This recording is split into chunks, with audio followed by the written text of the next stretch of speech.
ಇದು ಕರಾವಳಿ ಕರ್ನಾಟಕದ ಉಡುಪಿಯ ಶಂಕರಪುರ ಮಲ್ಲಿಗೆ. ಪ್ರತಿ ಬೆಳಗಿನ ಜಾವ ಇಲ್ಲಿ ಕುಟುಂಬಗಳು ಈ ಸುಗಂಧಿತ ಹೂಗಳನ್ನು ಕಿತ್ತು ಕಟ್ಟಿ ಮಾರುವುದು ಇವರ ಜೀವನೋಪಾಯವಾಗಿದೆ.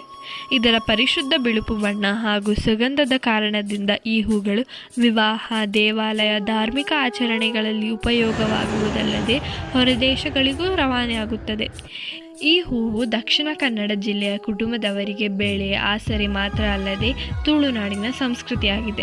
ಬಾಳೆ ಗಿಡದ ನಾರಿನಿಂದ ಕಟ್ಟಿದ ಶಂಕರಪುರ ಮಲ್ಲಿಗೆ ಸಾವಿರಾರು ಗ್ರಾಮೀಣ ಕುಟುಂಬಗಳಿಗೆ ಆಶಾಕಿರಣವಾಗಿದ್ದು, GI ಟ್ಯಾಗ್ ಪಡೆದು ಬೇಡಿಕೆ ಹೆಚ್ಚಾಗುತ್ತಿರುವುದು ತುಳುನಾಡಿಗೆ ಹೆಮ್ಮೆಯ ಸಂಗತಿ.